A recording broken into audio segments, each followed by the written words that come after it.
اهلا وسهلا ومرحبا بكم مره جديده معايا في القناه. كنتمنى الفيديو يلقاكم على خير وبخير يا ربي. اليوم ان شاء الله غادي نقترح لكم هذا العصير اللي كيجي لذيذ بزاف، اقتصادي، بلا فواكه وبلا حليب.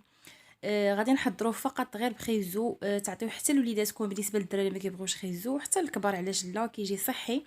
كنتمنى الوصفه ديال اليوم تنال الاعجاب ديالكم. الا بغيتوا تعرفوا المقادير وطريقه التحضير ديال هذا العصير خليكم معايا حتى الاخير وفرجه ممتعه. بالنسبه للمقادير عندي هنايا 4 ديال الخيزوات اللي سلقتهم وخليت فيهم الماء ديالهم، يعني غادي نطحنوا بالماء ديالو. عندي 2 دانون بنكهه الخوخ، عندي السكر فاني اللي ما كيبغيش يقدر يستغنى عليه، وعندي هنايا سنيده. بالنسبه للسكر سنيده غديروا على حسب الذوق ديالكم، حيت كاين اللي كيبغي ياخذ العصير مسوس ولا ناقص في السكر. صافي خديت هنايا الخلاط، غادي ندير فيه خيزو كما قلت لكم انا، غادي نطحنوا بالماء ديالو. الا جاتكم الكميه ديال الماء كثيره تقدروا تنقصوها، جاتكم قليله تقدروا تزيدوا الماء من الروبيني عادي، راه كيجي زوين بزاف.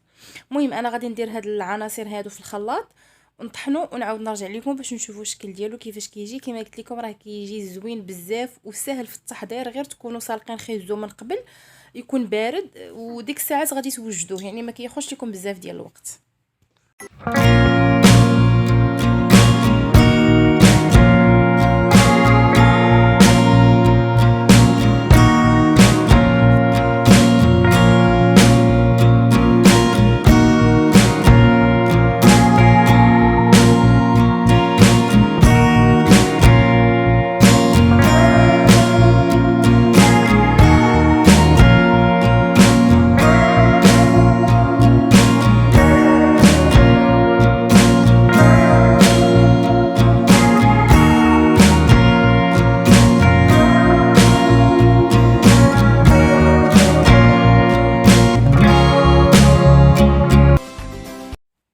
وكيكون هذا هو الشكل النهائي ديال العصير بعد ما طحنته. كيجي صراحه لذيذ بزاف، كيجي خاطر. شوفوا معايا الختوريه ديالو كيفاش كتجي، كيجي لذيذ بزاف. كنتمنى انكم تجربوه ان شاء الله وينال الاعجاب ديالكم كيف ما حتى حنا عجبنا.